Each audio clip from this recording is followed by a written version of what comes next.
El grupo Cibersons es el holding multinacional de tecnología e inversión con raíces paraguayas que cuenta ya con 37 años en el mercado y experiencia en más de 45 países en todo el mundo. Pionero en absoluto en Paraguay y la región dentro del mundo de las startups. Lanzaron Cibersons Ventures e inauguraron su primer fondo de Venture Capital en el año 2014, desde el cual han invertido en fondos de inversión y 40 startups de 13 países, incluyendo startups paraguayas exitosas. Quiero agradecer también la presencia de sus influyentes fundadores, Viviane Bernard de Cibils, al día de hoy.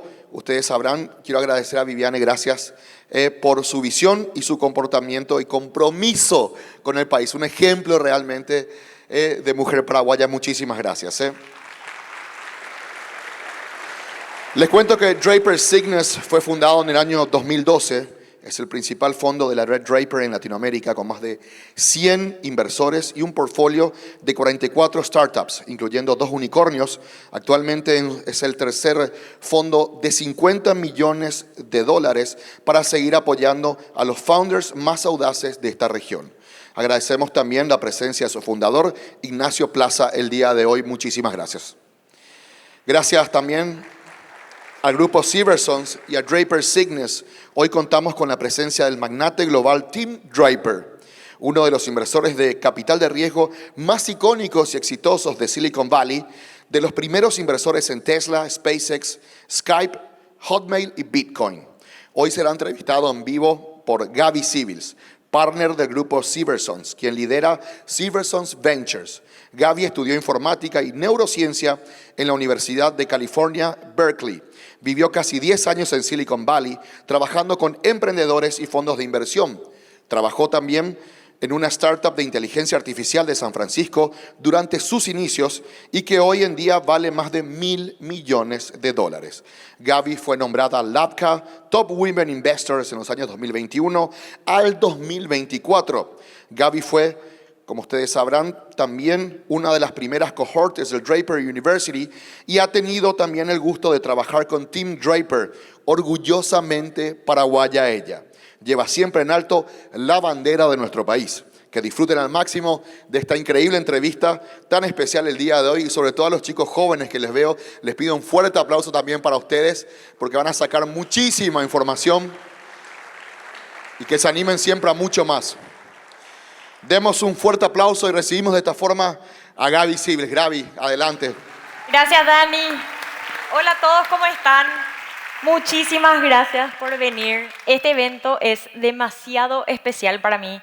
Le conocí a Tim de la misma forma que hoy ustedes le van a conocer a él, sentada en un auditorio hace más o menos 12 años, en un auditorio mucho más chico. No tenía idea quién era Tim Draper en esa conversación. Pero tanto es lo que esa charla desencadenó en mi vida en términos de oportunidades. Tim se volvió un super mentor en mi vida y para ciertas decisiones que tuve que tomar. Entonces el hecho de que sea la primera vez que él viene a Paraguay y que pueda compartir el escenario, entrevistarle y acercarle un poco más a más paraguayos realmente es sumamente especial.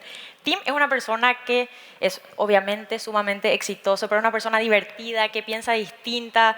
Espero que a cada uno les llegue algo distinto de esta charla. Hay algo para todos.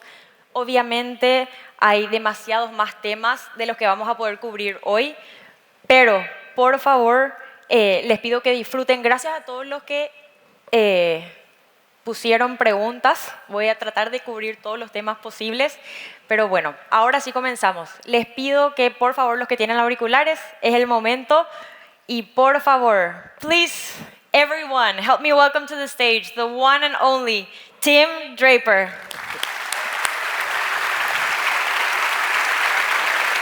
Hola, Paraguay.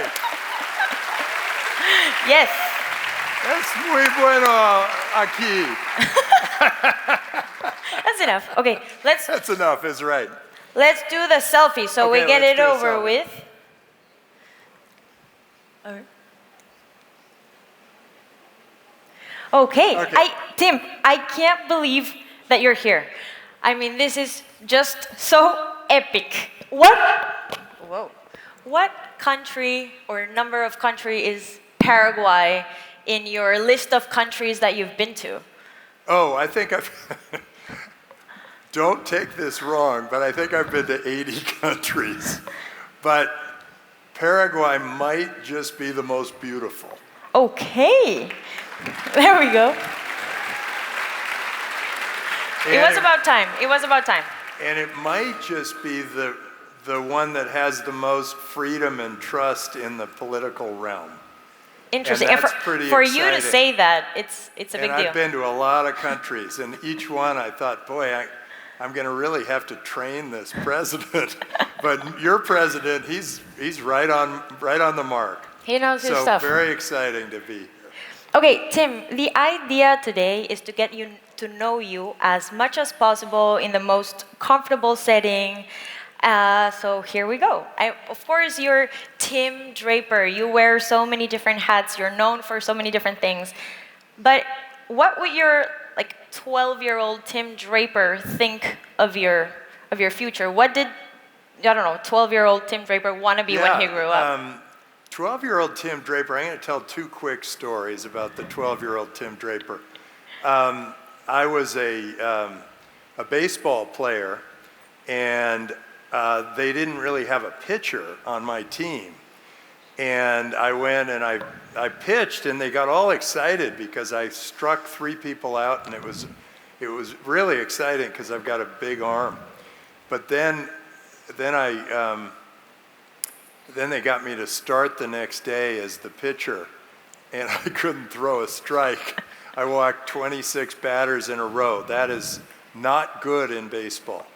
But what it did for me was that I always loved the game, but it was pretty clear I wasn't meant to play it. But so that was the 12-year-old. All I cared about was baseball at that time. Girls a little later, but baseball at that time. The other thing that happened to me when I was about 12 was I got arrested for something I didn't do. Arrested? For something I didn't do. And it was a police officer came up and arrested me. And it was just because I had the same jacket on as this other guy who had broken something at the school. And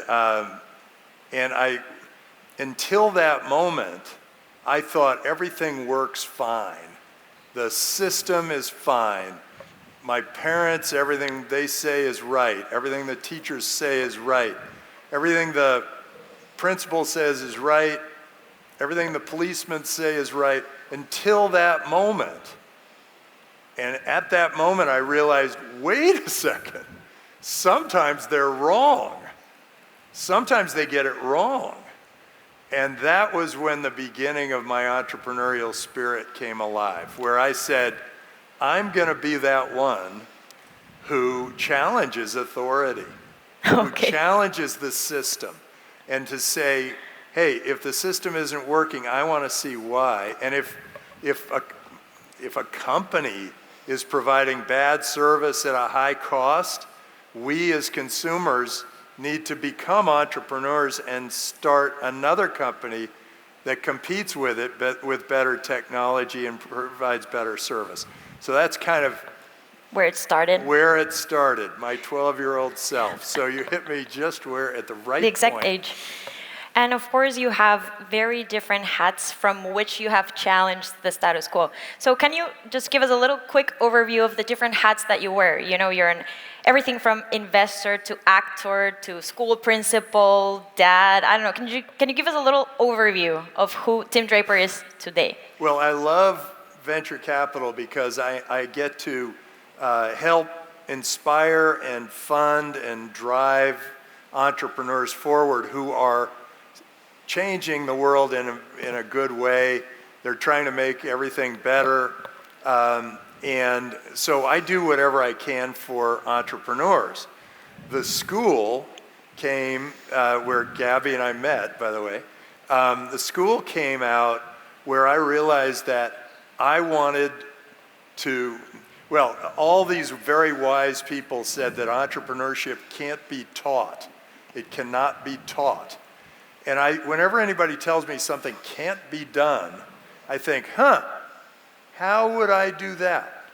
And so then I created this school for entrepreneurs, and we've taken ordinary people and turned them into heroes, and those heroes have gone off to do extraordinary things. So yes, entrepreneurship can be taught. And that school has been great for us because we've gotten to know people like Gaby, we've gotten to know people who have gone off to build huge, enormous businesses, and we funded many companies who have done very, very well. And it turns out that the school runs at a loss, but I have made a huge profit on the school because I've funded some of the companies and they've done very, very well. So there is something to that. Wait, sorry, why superheroes?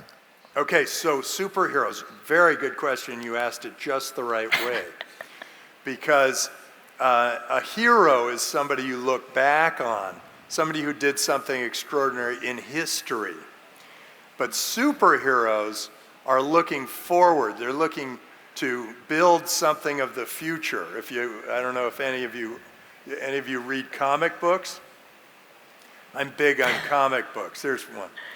I'm big on comic books because the superheroes are driving the future. The villains are too, by the way. Both the superheroes and the villains are driving a future that they think will make a better future. And superheroes, why superheroes? It's because we want people to think of an imaginary future that they want to go to achieve. And so that's why it's superheroes. Good question. Yeah, because technically I am a superhero because I graduated from the program. Yeah. Absolutely. One of the best. Yeah, I still remember the pledge that we have to say every morning. I'll ask you about that in a little bit, but let's go over your hats. I want everybody to stand up. Here we go. We're going to do the pledge. Come on, everybody. Up for the pledge. Repeat after me. If you have to, do it in Spanish, but I'm going to do it in English because I don't know it in Spanish. Yes. I will promote freedom at all costs. I will do everything in my power to drive, build, and pursue progress and change. I will do everything in my power to drive, build, and pursue progress and change. My brand, my reputation, my network are paramount. My brand, my reputation, and my network are paramount. I will set positive examples for others to emulate. I will set positive examples for others to emulate. I will instill good habits in myself. I will take care of myself. I will instill good habits in myself. I will take care of myself. I will fail and fail again until I succeed. I will fail and fail again until I succeed. I will explore the world with gusto and enthusiasm. And I want gusto and enthusiasm like this. Okay, go ahead. I will explore the world with gusto and enthusiasm. I will treat people well. I will treat people well. I will make short-term sacrifices for long-term success. I will make short-term sacrifices for long-term success. I will pursue fairness, openness, health, and fun with all that I encounter. Mostly fun. Woo! I have my cheat sheet. I will pursue fairness, openness, health, and fun with all that I encounter. Mostly fun. Yeah. Woo! Yeah, you got to do a woo! Woo! Okay. I will keep my word. I will keep my word.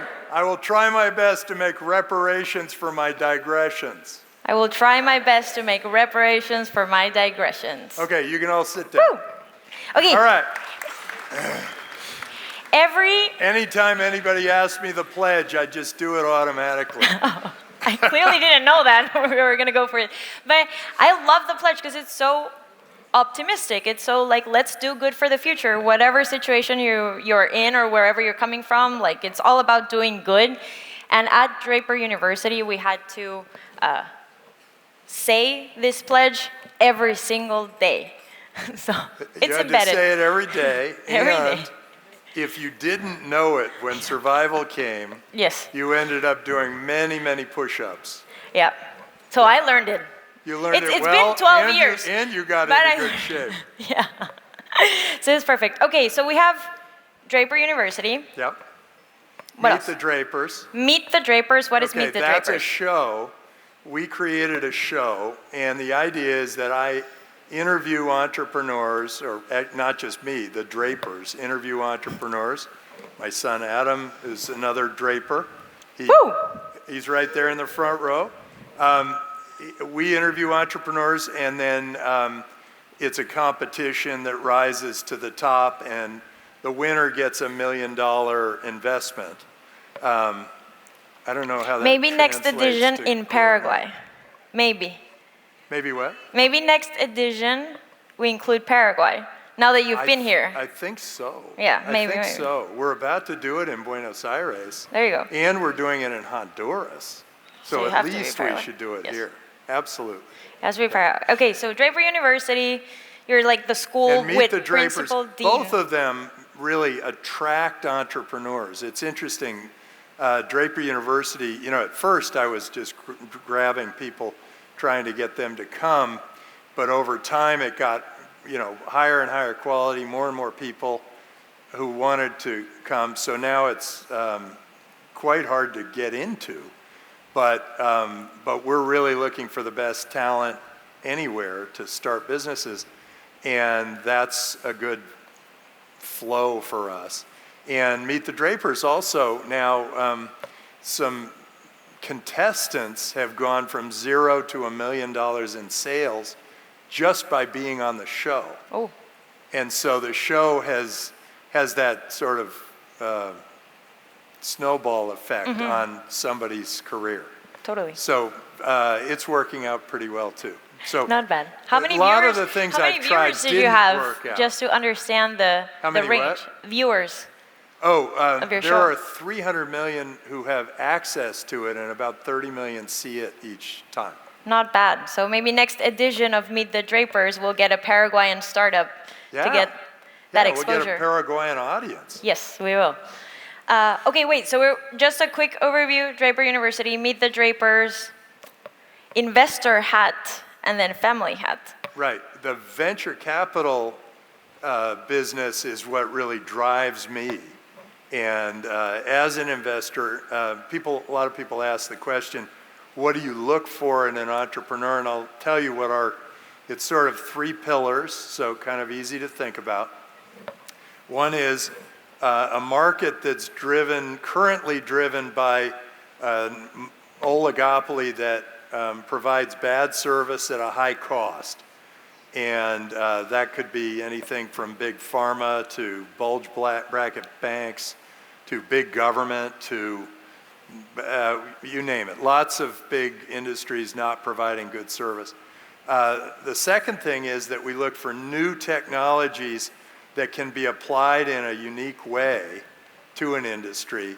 And then the third thing that we're looking for is entrepreneurs who have that quiet confidence that it takes to take it all the way, even though a lot of their life will be in embarrassment. Wait, okay, so how many entrepreneurs have you met? It's like over 1 million for sure, but like how Oh, many? God. You've seen so How many have I met? Oh my Like- God. Because, well, we have heard, I think I've heard 200,000 pitches in my life, and I've probably met 1 million. Wait, yeah, for sure. 1 million entrepreneurs. And so you so many people, yet you somehow have this gift or talent or something where you can be like, this one. Like, what makes you say, this one? I'm gonna back this guy or girl. Well, I'm not sure, and that's why it works, is that when I make that investment, I'm not certain that it's going to work, but I have that inkling that if it works, it's really going to be a big deal. That's kind of what goes through my mind. And I'm not usually spending a lot of time worrying about what could go wrong, because in a startup, everything can go wrong. But I am more concerned with, if this is a success, how great a success is this going to be? And that that will drive my thinking. And then entrepreneurs, sometimes you'll see, like I'll interview entrepreneurs, and this is something you should be aware of. If the two entrepreneurs are interrupting each other, or if three of them are all kind of talking over each other, I don't want to fund that one, because they all want to be the CEO, or they all want to be the product manager, or whatever. They don't have that mutual respect that they need. So make sure that when you go in and you're pitching a venture capitalist, that you have real mutual respect for the people who are working with you. I think that helps a lot. Okay. Well, we'll get into like advice for entrepreneurs and stuff in a little bit. But before we do, can you give us an overview of some of the main investments that you have made? So it's interesting. We've seeded Tesla and SpaceX, and seeded meaning we were the first check-in, or the first professional check-in. Some had some angels with them. Hotmail, did I say Skype, Baidu, Twitch, Cruise Automation, the self-driving car. And then Bitcoin, I was the first venture capital investor to buy any Bitcoin. Adam my son was the first investor in Coinbase. So we've had some great success. But if I had to list my failures, I don't remember any of my failures. How many failures, just to get a little bit of perspective?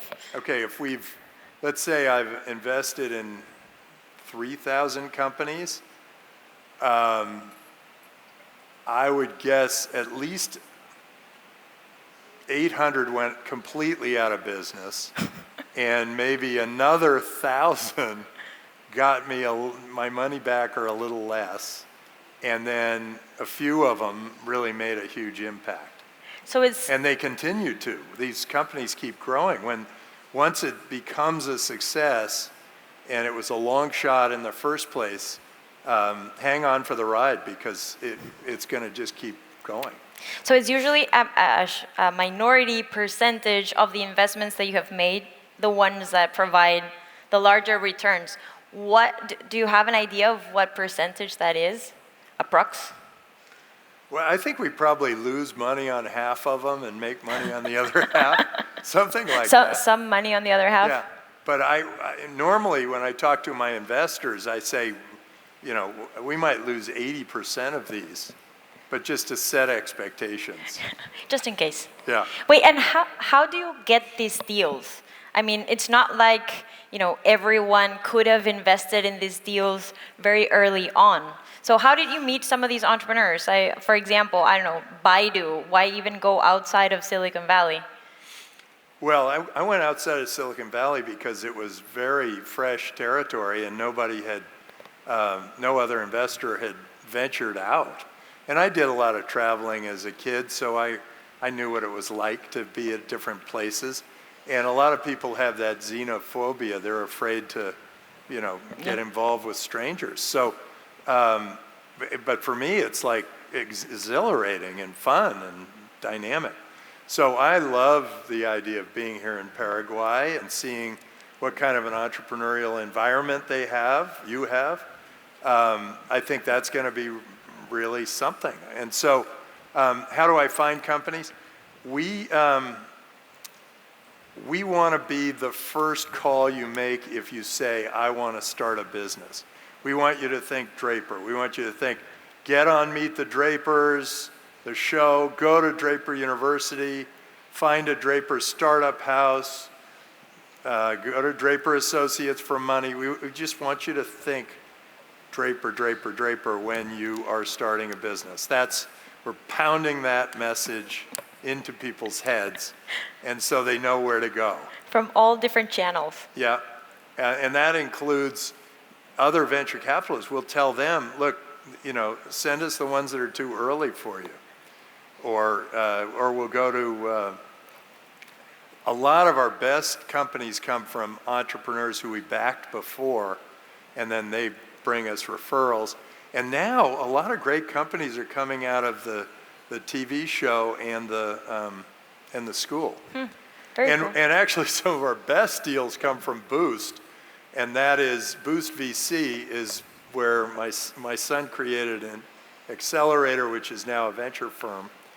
And a lot of our great companies come from there. He does deep tech, and they're wild and wacky companies to start with, but eventually you see amazing things happening. And just for context, Tim is actually one of the first Silicon Valley, if not the first, Silicon Valley venture capitalist or investor to start investing outside of Silicon Valley. So huge pioneer Well, here. there were some in Boston and some in Silicon Valley. I was the first Silicon Valley investor to invest in China, first one to invest in Imagine. Eastern Okay. Europe. Okay, Story of we China, funded, how? we ended up Why? funding Baidu, which How was, did that happen? and Baidu was their first unicorn, okay? Of China. First billion-dollar business in China, and now there are 134 unicorns that have come out of China. And you got Since the then. first. We did the first one. But how did that happen? I mean, if Well, I you was think the of only China, game you're in like, you have to town. go there It's just like this. I'm here. I'm the only game in town. Tim at draper.vc. If you got a business plan, send it to me. Don't tell me your life story, but just if you got a business plan, send it to me. We'll figure it out. Wait, and how did you know to bet on That's Baidu? how I basically did it in China. And I could have actually funded all three of B, A, and T. I only got B. I only got Baidu. But I tried to get Alibaba, and I met him, and he was great. But his English wasn't that good, and so we had trouble communicating. And then Tencent, I met Pony Ma, and he was perfectly great. Ooh. But for some reason, I was not able to get that deal Get it. done or something. Ooh. Yeah. Okay, well, you got one. I got one. And it was the first one that went public, and that was very exciting. That's insane. Yeah. But how? I mean, first unicorn from China. First unicorn. But how did you even think of going to China? And then when you met him, how was that conversation? I mean, were there other venture capitalists in China at the time? No. So it's not that you were the only foreigner. You were like one of the first VCs, VCs yeah. in China. Absolutely. Yeah, and all these people introduced me to different people, and I probably should have sent a check to every single one of them. It would have worked out much better. But I like to talk about this because, especially we're here in Paraguay. It's the first time that you're here. And sometimes, you look around and you kind of get used to your surroundings and to the way things are. But in your experience, you grew up in Silicon Valley. But Silicon Valley, when you grew up, wasn't the Silicon Valley that we know today. So can you give us a little bit more about that? No, the Silicon Valley was apricot groves and prune yards and nice California hills, very beautiful. But there wasn't much there, but my grandfather was the first Silicon Valley venture capitalist, and my father was a pioneer of venture capital. And I got to see the Silicon Valley grow and grow and grow and grow. And it was, I got to see my dad sort of live the American dream because he was able to, he funded a company called Cume that did very, very well, very quickly. And so I started to see, all these buildings going up and all this activity and all this excitement. And I finally got to the bottom of it, and I realized it was the freedom of being 3,000 miles away from Washington, D.C. It was the open space, the ability to explore and try whatever you needed to try. Earlier today, we met with your president, Sebastian Ruiz, and he, wonderful guy, by the way. And I asked him, well, look, how hard would it be if I decided I wanted to buy some land outside of, 20 minutes outside of the city here and put a rocket up and launch rockets from that place. And he said, oh yeah, fine. And then I said, well, we also have a company called Colossal that is bringing back the woolly mammoth and the saber-toothed tiger. And I was thinking of creating a zoo. What, you think that would be okay? Just Or your a typical Jurassic- conversation with a president. like Jurassic Park. And he said, yeah, hey, that'd be okay too. And I think that free thinking, that allowing people to think freely, really does inspire entrepreneurs. It's a little scary for people who are kind of corporate and want to live in a very isolated life, just work for the man, do their thing. Or the woman, I guess. You could work for the woman. Please. But the expression is working for the man, right? It works, yeah, it works. But I think, and so if you want to be in that corporate life, it's safe, it's secure. And this is a great country to have sort of a safe, secure life. But if you really want a dynamic, exciting life, go start a business. Just grab some technology, go start a business. I think your life will just be enhanced. It'll be a very open life, little riskier, but it'll be very, very interesting. It'll be a very dynamic and interesting life. So if somebody here wants to start a business, what's the first thing they should do? Draper. Tim at draper.vc.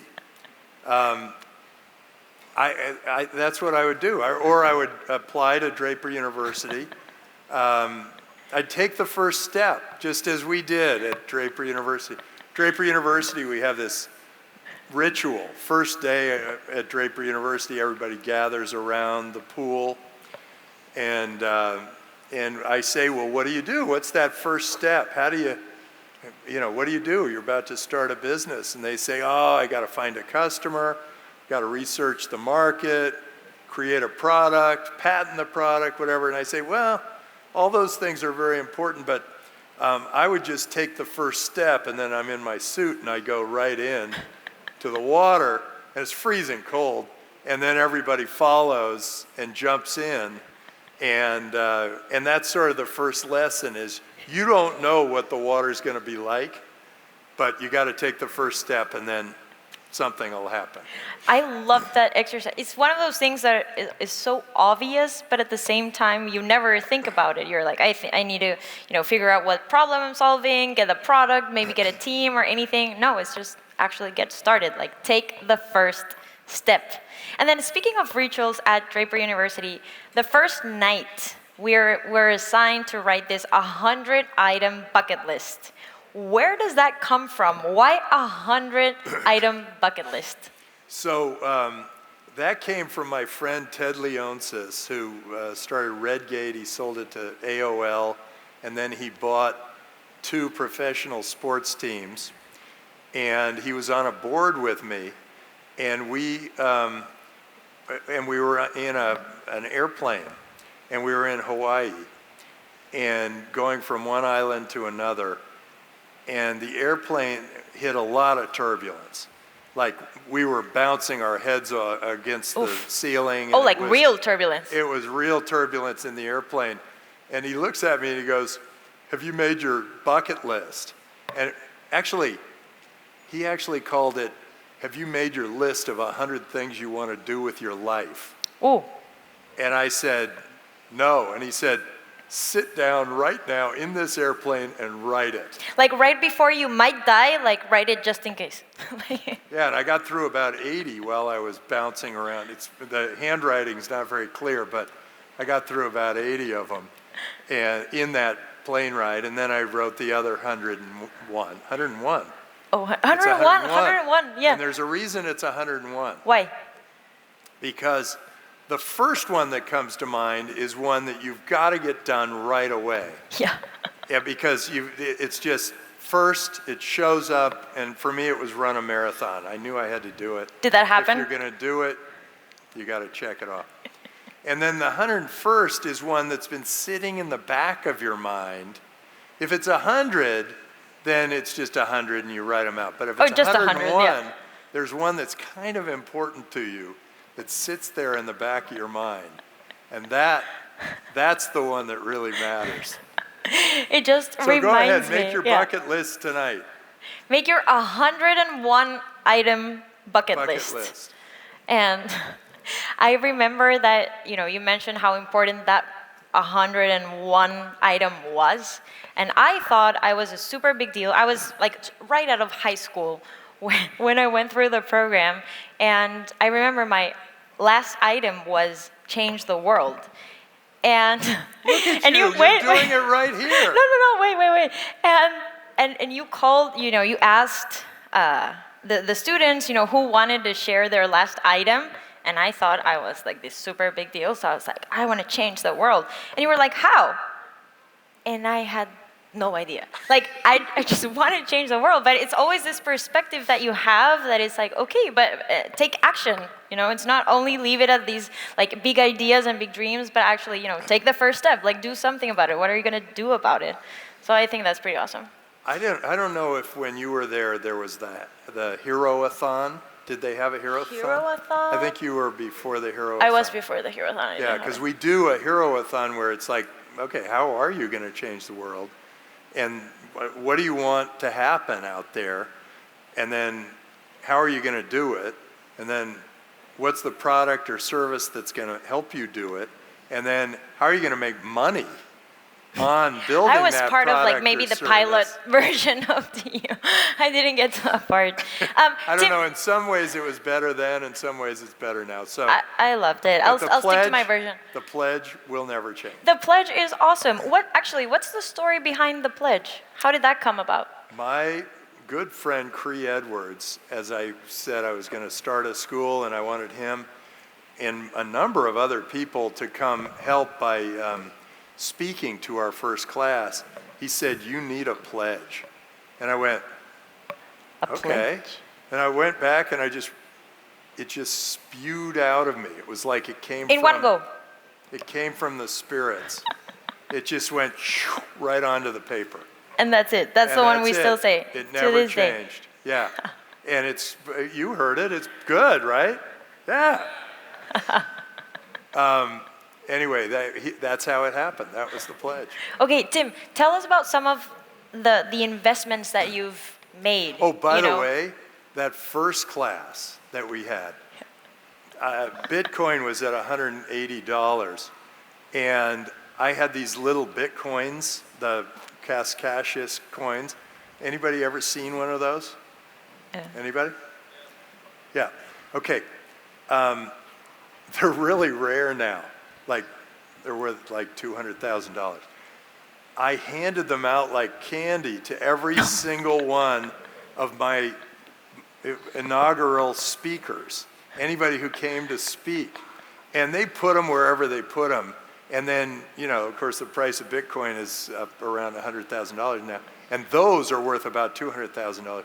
And so these people are ripping apart their houses to find their coins.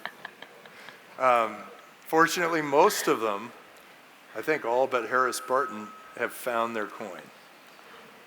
Oh my God, just one. Poor last guy. But that first pilot actually was very fun. You took the students from that first batch to Elon, right? To Tesla. That's right. And then for Elon to give them some advice. I don't know if it was the advice you were expecting Elon to give them, right? About starting a business? Here was the situation. Okay, Elon is launching the S car, okay? And I said, Elon, hey, do you mind if, I've got, I don't know how many people, 50 people, and we want to come see your launch. We want to come see your launch of the S car. And he goes, great. And I said, well, will you speak to the group for a second? And he said, oh, yeah, no problem. But by the time he came to speak with us, you could see sweat pouring off his face. He was slouched over. He was exhausted, shirt unbuttoned. He was just wiped out. And one girl in my class said, so Mr. Musk, what advice would you give to a young entrepreneur? And he said, don't do it. He's just dying there. That was it. But look at him. And then he explained, like, hey, if that advice puts you off, you're not an entrepreneur anyway. And if it challenges you, gotta then do it. He challenged the entrepreneurs in the crowd to go do it anyway. exactly because told them to not do it. Okay, so of course, we know Tesla, we know SpaceX. What other type of crazy ideas have you funded? So, who thinks it's getting a little hot on the Earth? On the Earth? Yeah, Earth's getting a little hot. Well, this is an interesting story. I was in Korea, and there was a man who came up to me. His name was Dr. Nakamatsu, and he's out of his mind, totally out of his mind, crazy as a loon. Kind of like you, so I'm sure you got along. He came to me and he said, we can do it. And I said, we can do what? We can save the Earth. And okay. He said, we need an umbrella that's 3 miles wide. What's that in kilometers? About 5 kilometers wide. And it's got to move with the sun and block the hottest spot on the Earth. And if you do that, I have calculated that the Earth will reduce its temperature by 2 degrees. So I put that in the back of my mind, never really thought much about it. But then I ran into a company, really great guy, who is launching these, they're like deflated balloons into space, and they're bigger than he can inflate them to space stations that are bigger than a football stadium. And he's going to power them with solar power and all this other stuff. And I said, well, God, can you get those things to float around and block the sun at the hottest spot? And he said, oh, yeah, of course. And I said, okay, well, that's great. Can you put like about 50 of them together in a cluster? And he said, yeah. And I explained to him that this would potentially lower the temperature of the Earth by 2 degrees. And he said, fantastic, we're going to do it. And not only that, but if the Earth gets too cold, you can start separating them. And so you can kind of control the temperature of the Earth, and you can control it in different countries. So very cool that this company that was started out as a space station company might be an Earth saver. You see how he talks about these things as if it's like your, totally normal Tuesday. You're talking about like sunglasses for the sun itself. It's like, what are some ideas that you were like, this is for sure gonna work, but it didn't work? Oh, I never like to remember those. Oops. No, you know what didn't work? We funded 2 magazines. One was Upside Magazine, the other was Red Herring, both started by my friend Tony Perkins. And they were both, they were the 2 biggest, they were the 2 first media properties ever in technology. Did you say friend Tony Perkins? Yeah. Of course. Yeah. So, but they were the first ones ever. And he created these 2, now he's created Always On and something and Kryptonite. But he had this sense that maybe he could create a community around technology. And he created a club for people who are into technology. That wouldn't be a bad idea for you guys. He created this magazine, and I thought it was really going to take off. And the problem was that it was old technology, because after a little while people could do it all on a website. And so they crashed and burned in the year in 1999 or 2000 when the market crashed. But I'll tell you a different story, which is one about why I didn't invest in a company. Okay. And how stupid I was not to invest. Because I think when you're looking for failures in a venture capitalist, it's not the failure that you acted, it's the failure to act. So Reed Hastings came into my office, and he had just succeeded selling his software company that we tried to invest in before, and he didn't let us. And then he came to us with this idea. And the idea was, we're going to put movies on DVD, and then we're going to sell them through the U.S. Postal Service. And I said, well, that's ridiculous. People will be streaming in 2 years. And he said, they're not ready for that yet. And I said, but how are you going to make the business work? You know, he said, it's fine. It's break even. It's going to be fine. So they would grab the DVDs and like mail them. And mailed them through the post office. That was how Netflix started. Oh my God. Anyway, so I missed Netflix because I just had no vision. So well, that's important because businesses start with plan A and then they end up with plan, I don't know. Yes. Every trillion-dollar business that you see out there pivoted. They all changed direction. They smelled a customer in another place. And that made a big impact. Okay, I have to talk about Bitcoin because, you know, today maybe it's a more known. I can't understand what you're thinking. But like you were among the first to get in, and like you knew about Bitcoin when Bitcoin was the first venture capitalist to buy any Bitcoin. At all. At all. But and my son was the first one. Adam was the first Bitcoin accelerator, and he also seeded Coinbase. I seeded something called Coin Lab. Didn't work out very well. Wait, were those competitors? Yeah, at the time. Okay, we'll get into that in a little bit. But you also, I think, bought into Bitcoin, or like at least were closer to Bitcoin when it was around like $6 a Bitcoin, something like that. Yeah, so how did that story even happen? Like, how did you even find out about Bitcoin? With the founder of Coin Lab, I said, well, look, I'm going to invest $250,000 in you, and I want to buy $250,000 worth of Bitcoin at 6, which is market. And he said, I can do better. So one Bitcoin was $6 at a time. And he said, I can do better than that. I can do it for $4 a Bitcoin. I said, fantastic, go do it. Wait. Before you continue, what's the price of Bitcoin right now? Like approx? I don't know, 86,000, okay. Something like that. And he bought it, you know, he was in it when it was around $6. So for reference. So then he said he could do it for $4. And I said, okay, go ahead and do it. He said, I'm going to go mine this stuff. And he said, we just have to wait for Butterfly Labs to come through with a chip to mine the Bitcoin. I said, great. Well, it turned out Butterfly Labs front ran us. That was one thing they did. And then he got some Bitcoin. He stored it all at Mt. Gox.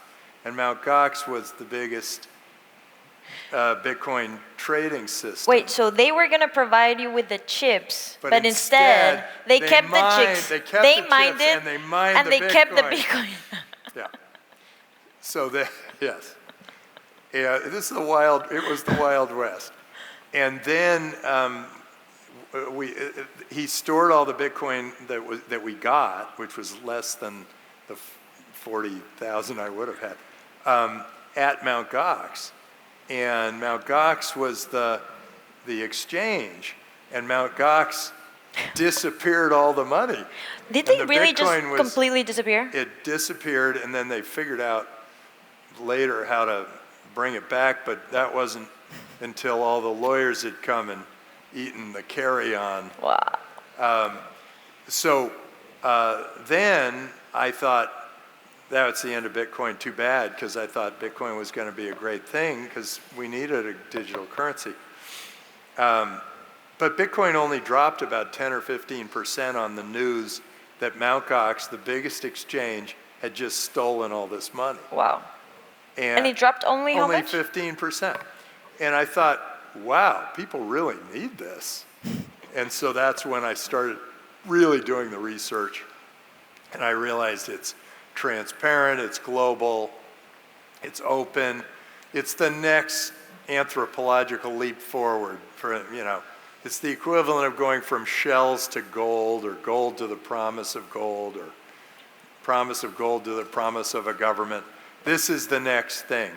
And so the world's going to be much wealthier for it, because the more deals we all do with each other, the better off we all are. Totally, yeah. And so there will be more deals because it's almost frictionless. I can send Bitcoin anywhere to anyone. They don't have to have a bank account.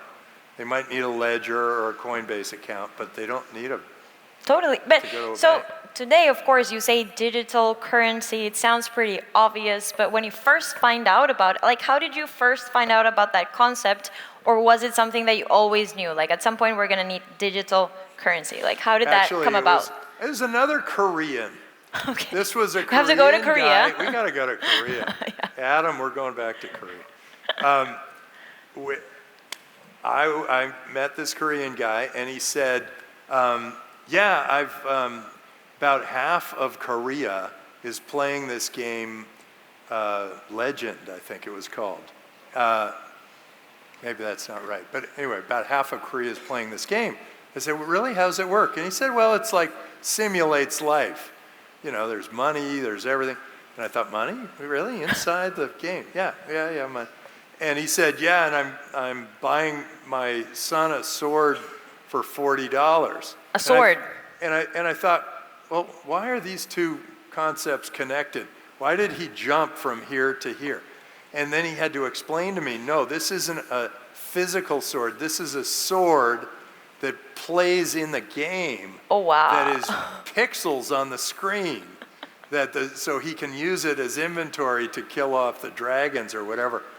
And right there I thought, whoa, they're using fiat money to buy digital goods. They've got digital money in the game. They're going to be, it's not a big leap to think digital money for physical goods. Korea. We have to go to Korea. We got to go to Korea. I don't know what they're thinking right now. But then, of course, Bitcoin is just one of them. Did you also kind of bet or invest in other ones? I did. Not as much as I probably should have. Although we did fund the second and third ICOs in the world. Mm-hmm. So that was Bancor and Tezos. And then Proppy was like number 5. There was one before called DAO, like DAO. And it collapsed, and people didn't know what to do. They lost a bunch of money, and it sort of failed. So these were the first 3 that were 3 of the first 4 or 5 that succeeded as ICOs. It's just because we had a window. In fact, it was probably through Adam. We had a crypto conference where everybody came and started to talk about their ICO, so we had an early window on that. Of course. Tim, you come from like this dynasty of venture capitalists. You mentioned earlier your granddad is one of the first venture capitalists ever. Yeah. Well, actually, Queen Isabella funded Columbus, and he was looking for the West Indies, and he found America, and she got half the spoils. She's so the it was OG. like a 50-50 deal. And then there modern Silicon Valley there history. There were 2 venture capitalists in New York, one in New York and one in Boston. And there was a guy at Harvard Business School who was teaching venture capital. Who taught my father. What? He learned about venture capital at school? Yeah. What? And my grandfather, at the same time, was starting his, which was the first Silicon Valley venture capital firm. Imagine So that story. We got a real leg up. It was great. What was like your dinner table conversation? You have these like super pioneer grandparents and parents. Well, Dad would always say things like, well, what do you think of this thing that packing material shoots foam into a box, or this daisy wheel printer that has a little wheel and then the hammer hits when the letter comes up. Or he'd come back with some companies that he had met, and he'd say, "Wait, what do you think?" You know, he'd ask us, somehow get us involved. Dinner conversations were, boy, I don't know. I had 2 older sisters, and they dominated the dinner table conversation. I can see that. I can see that happening. But they're not VCs, right? No. They neither went one. different routes. One's an actress, and one's a mom. There you And go. grandmother now. Yeah. So, and do you think you adapted the same kind of investment philosophies that your dad did? Do you follow through, or are there things that you had like completely change, or have an opposing view to your dad? Well, what happens is every business evolves. Just beware that your life will change, your business will change. You join a big company, it'll change. The average, let's see, the 10 largest companies in the world by market cap, 7 of them turn over every decade. So 7 out of the 10. 7 of them. So, you know, when I was in business school, people were all trying to get jobs at General Mills and General Motors. And then, you know, some of the consulting and investment banking firms. And now that wouldn't have worked out for them. You know, these guys, they would have been better off just starting their own cheese factory or whatever. So be prepared for change, all of you. Be prepared for change. Change happens. So my grandfather's venture capital business was different from my father's venture capital business, and my venture capital business is different from Adam's, and his brother and sister are also venture capitalists. And it must be super cool for you. You're kind of in the VC sandwich. Like you have your dad on one side, but then you also have your kids on the other side. And okay, so to get a little bit of perspective on what that family dynamic is like, we also have Adam Draper today, one of Tim's children, who's also a super visionary venture capitalist. So Adam, please welcome to the stage. Adam, Hello. come on up. Where are you? I'm right here. Here, you take the seat. I'll stand. No, it's okay. I can sit on that thing. Oh yeah, you can sit on that thing. Good. Yeah, go. You sit. No, You check it stand. out. That's very, You sit. it's very Adam of Yeah. you.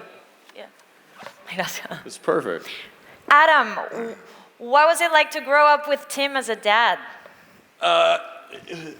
Here, I think this is yours. Thanks. This one's yours. Oh, thanks. You want that? Yeah, do you want it? Yeah. It was pretty awesome. Would be my quick answer to grow up as with my dad. He is an infinite optimism. I'm not sure if you got that from the last hour plus of this presentation, but it's basically that was my whole upbringing, was just, well, there's a good side to everything.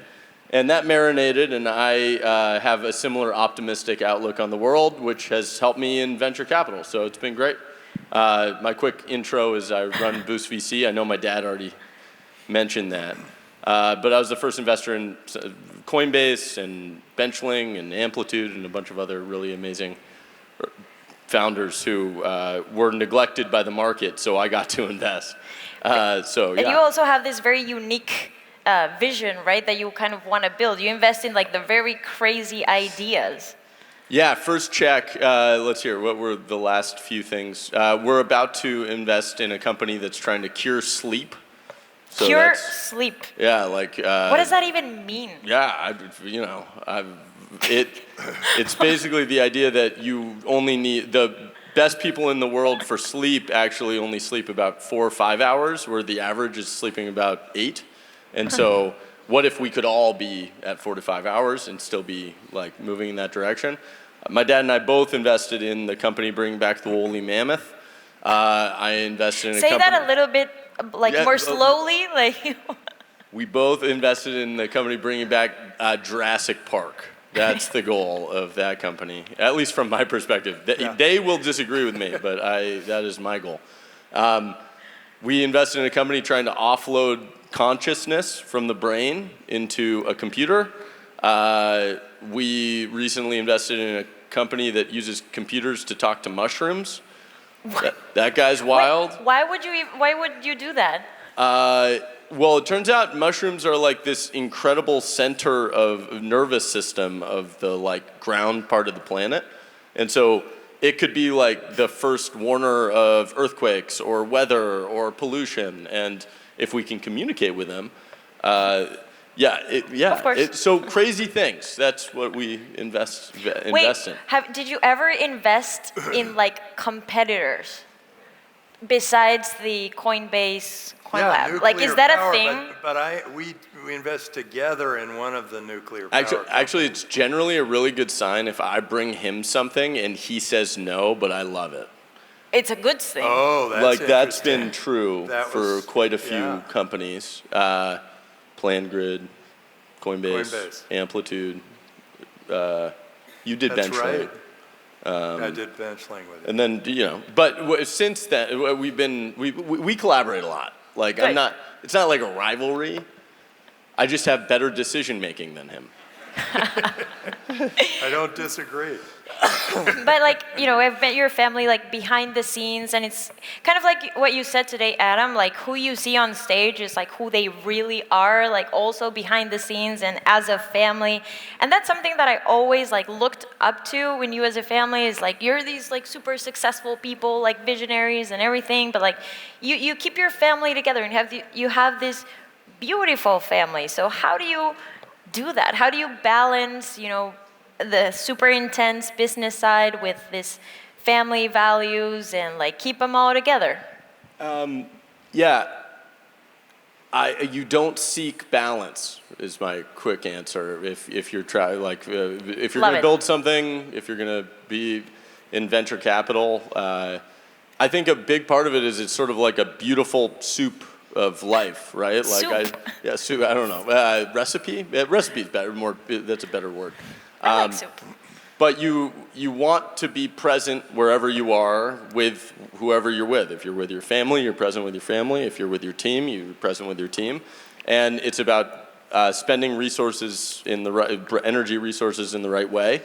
Whenever people talk about work-life balance, I think it's sort of the wrong conversation, personally. I think it's just solve the problem in front of you, get as far as you can, and at the end of the day, ask yourself if you did everything in your power to solve the problem. And then you go to sleep. I sleep pretty well. So like, I'm not going to be on this The cure for sleep system. But that's super interesting. It's not even about the balance. It's how do you integrate it, right, with your life. Like, I'm incredibly thankful to the supporting cast of like my wife for being able to handle the 3 kids I have at home. And like so that I can go goof off with my dad in Paraguay. This is our first business trip in like 25 years, and I actually. Okay, and they came to Paraguay, so please. Yeah. And technically, this is the first time it's an actual business for me. It's last time I was 13, I think, 15. So it's pretty amazing. I think what my dad demonstrated when we were growing up was just a way in which you could have an energy for your career. Work was not bad in our house. It was fun. And so we seeked work. We wanted to find work. And you transmit that, right? That optimistic, fun way of looking at life and your job as well, and like how to not take things too seriously, like try things, but have fun while in the process. Yeah. What about you? What do you think? Well, I totally agree on the work-life balance. Just have a good life. It's a tornado. I need to come up with the thing. I don't know what it is. They talk about having a good life, but then they're like, oh yeah, we had like 6 near-death experiences. That's not what like the usual father-son conversation. They were adventures. We didn't set out to have near-death I hope so. experiences. No, it wasn't like, hey, Monday we're gonna have a near-death experience. No, we would wander. My dad is a wanderer. And so when you're a kid with my dad on a hike or a boat or a whatever, eventually it runs aground or runs out of batteries or you fall off a cliff. Like those are like the main things that happen. So I've learned to like be wary of following others, you know? Yeah. Others or your dad? I think it's helped across the board. I think mostly your dad. Wait, Yeah. so You want to obey the stoplights, but look for cars. Yeah. Obey the That's a good analogy. I think about that all the time. wait, so you're both investors, obviously, and you're both authors. So that's another hat that you both wear. So can you tell That's us a true. little bit about the books that you've written, and like, first of all, why you've written those books, and then what do you hope to achieve with the books that Talk you've about written? your book first. Okay, well, my book, Gaby, was Yes. really tied to Draper University. I did your class, I did a Yeah. couple more classes, and then I started to realize I was starting to repeat my stories, and I realized that why don't I just give them a book, and they can read that book before they come to Draper University, and then They're all ready. I can talk about other things. I can talk about other Like build stories. on top of it. So I can build on top of it. So mine, it's called How to Be the Startup Hero, and it's really a textbook on the pledge and what it means. Which you've all done now. Which you now all know, and then at the end, it's advice to an entrepreneur. So at first, it's the pledge, and then if you make it through the pledge and all the things that have to do with the pledge, then you're ready to go think about becoming an entrepreneur. So it's a little bit of a gate to entrepreneurship. I think that's the way I would describe the book. I love it. And it's kind of yeah. fun. There's some good stories. Yeah, my book came from two directions. One was for the last 8 years, every 2 weeks, I have breakfast with my grandfather, which I'm very fortunate. But as we talked about earlier, he was a venture capitalist also. And so our breakfasts always end up being talking about the business I'm in. He always says he has sort of the wisdom and I have the energy. So like that's sort of how we go at problems. And so one side was that, me realizing how unique my experience in venture capital was, and I kept running into new venture capitalists. Venture capital became like a target career where a lot of people want to start in it, they don't know how to start. And I was like, how do I give this knowledge, this experience to other people?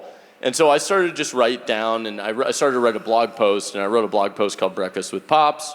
And it was my most read blog post of all time. Like no one read any of my other ones, and then I write Breakfast with Pops, and everyone just like loved it. And I was like, wait, okay, I'm gonna double down here. So I wrote another post, and then I realized, wait, I'm starting to have enough material that I could actually write sort of a startup venture capital starting guide. And so I wrote a venture capital guide to starting in venture capital for the first time VC. That's through the lens of these breakfasts I have with my grandfather. So that's how I started. It's really short, takes 40 minutes to read, probably no matter what language. So like it's We should get the very Spanish editions. We should. We will be sorting. What's How do you say breakfast? raffling Breakfast in Spanish. both of their books. Desayuno. Desayuno. Desayuno con papá. Huevos. Yeah, there you Oh, go. no, papa. Well, with Pops, because Pops is like Or the nickname, abuelo. right? 'Cause Pops. Abuelo. Con pops. Yeah. Abuelo, but it's papa. How lucky Papa. for you. Yes. Okay, so where do you see the industry going? Like we talk about all these super exciting things. Like where do you see venture capital going, or like this tech investments going? Adam and I are working with another guy to AI venture capital. Yes. So we're going to figure out what works in venture capital and make it so that we don't even have to make the decisions. We just let the AI do it. So it's gonna you be- would trust it. We're working toward building an expert system and combining it with a neural network, and that will create AI for venture capital, and it just needs a little tweaking, but eventually we'll get there. And how far away from that do you think we are? To trusting it like completely? Oh, To manage completely? your investment I don't know, decisions, what do you think, 5 years? Completely a while, probably. Right now, what it works as is this, in venture capital, we talk about something called deal flow. Have you heard of deal flow? It's like where a venture capitalist gets all of their deals. We get them from associates we hire, from events, this event. Hopefully someone's emailing. My dad said his email address like 17 times. So hopefully someone's emailing that. Also, Adam at Boost.vc. I was going to yell that from my seat, but because technically there are 2 VCs in Paraguay.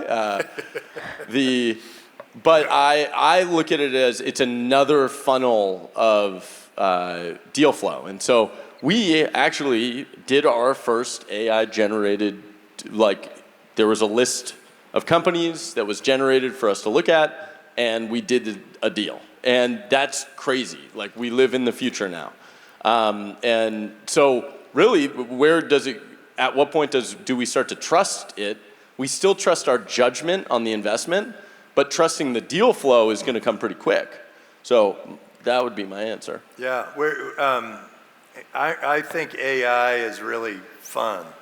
And so I now have 4 digital twins, and one does. Can you elaborate? What do your twins do? Your digital twins do? I have one digital twin who looks like a newscaster and promotes with every press release that we get from all of our entrepreneurs. This guy, he's really good looking and really smart, better looking and smarter than I am. He is the newscaster, and it's just me and my voice, and we've done about 200 of them, and all I did was I stood there for about 2 hours, modulating my voice, doing gestures, and then they said, we got it, and off they go. And so all these things have already happened. I have another one that's inside this thing that looks like a phone booth, and it's a hologram, and I answered 200 questions. It took me 8 hours. And you can go to the hologram and you can answer any number of questions. I thought those were like pre-recorded. Oh yeah, they were pre-recorded. That one is. Then I have one that's simply my voice on top of my voice and I guess my personality on top of ChatGPT, done by one of Adam's companies. Yeah. The guy just put it together in 48 hours, and it's got my voice. And if you ask it questions, I answer them about the same way as I would. It's great advice. If you want startup advice, that's the one to call. I mean, that's awesome, but it's also super scary. And you mentioned, okay, so this dude in 48 hours managed to, get your personality. How does that even work? Like, what about the privacy issues with AI? I mean, can anyone do that? There is any. I'm not really looking for privacy when I put together a digital twin. I mean, you're probably not the person to ask. No. And I mean, this founder was talking to my dad, and my dad asked a very good question, which was, what do you need right now? And the founder said, a customer. And so my dad, being the venture capitalist he is, said, I'll be your first customer. And so he puts together in 48 hours something that a bunch of other people took long time with. And it's good for all intents and purposes. Sometimes he sounds a little like Jamaican or it goes in and out of a couple different accents.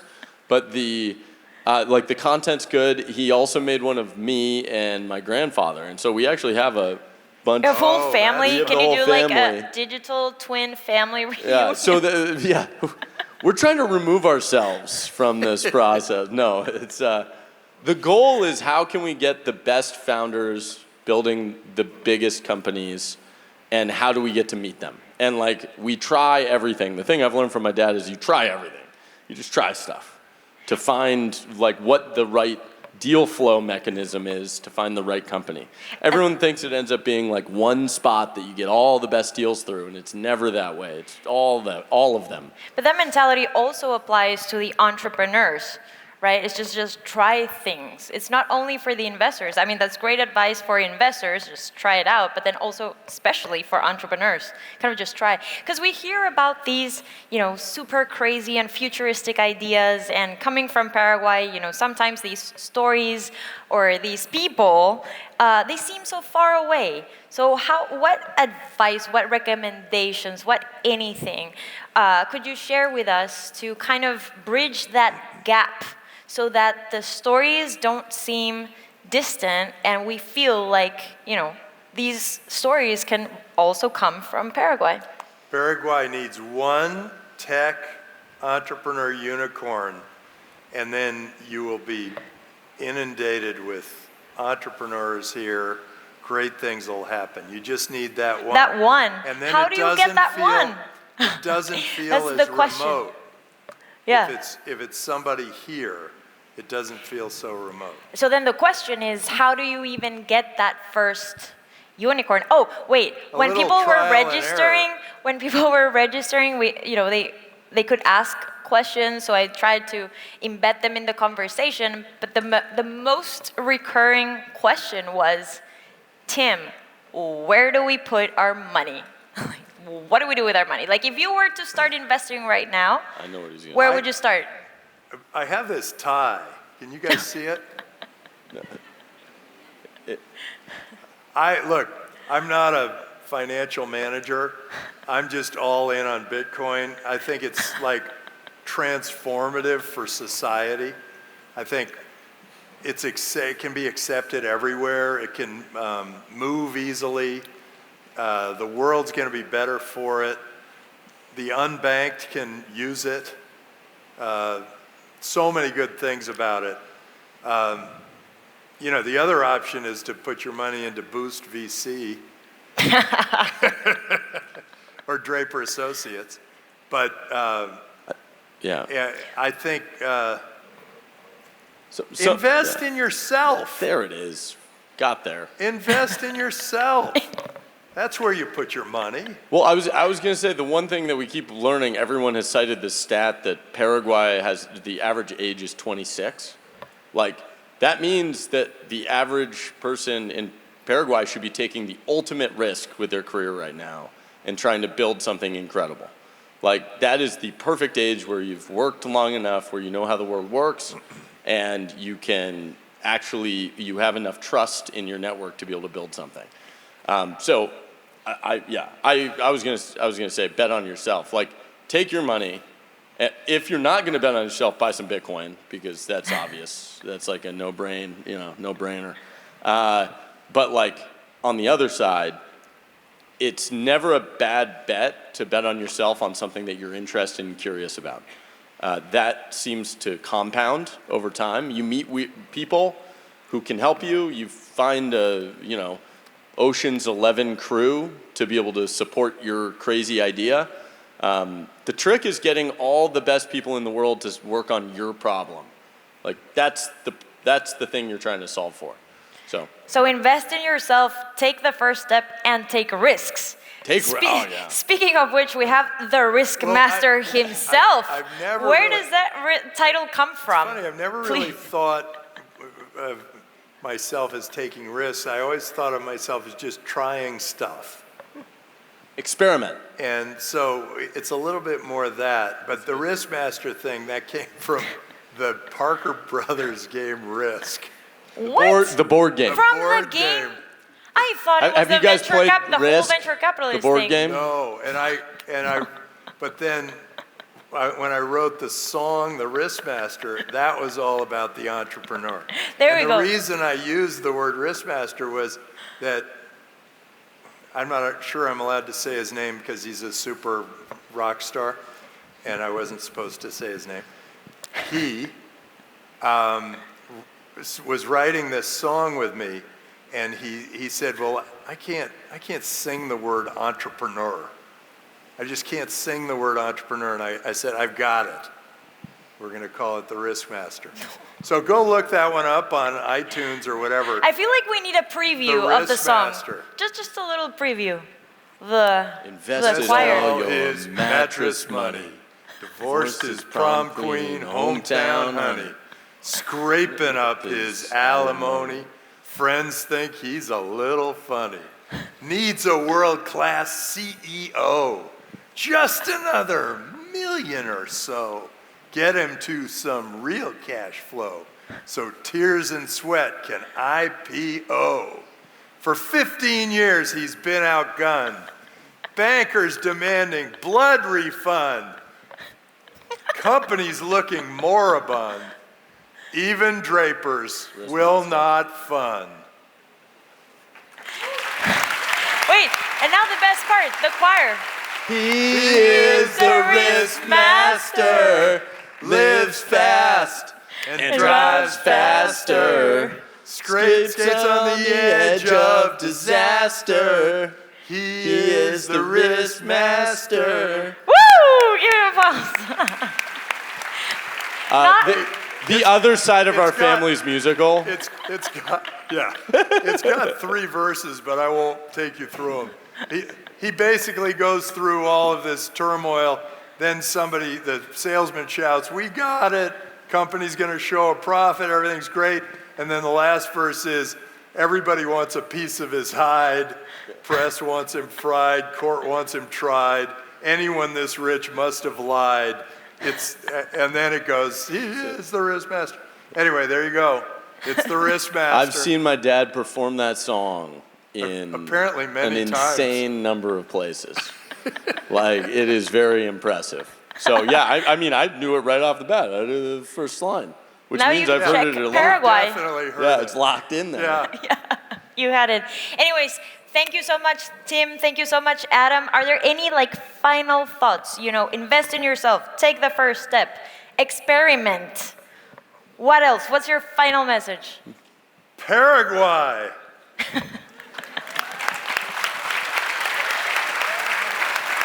Andale, Paraguay.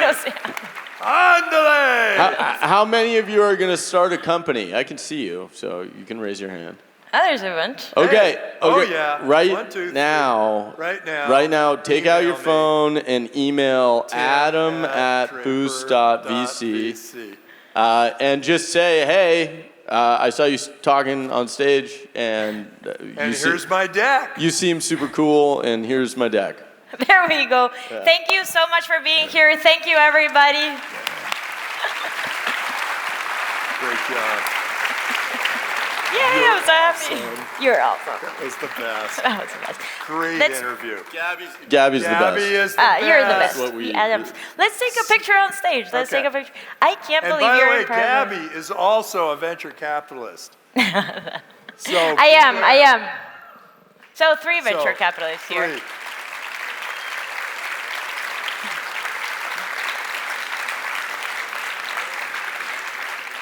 Thank you, Paraguay.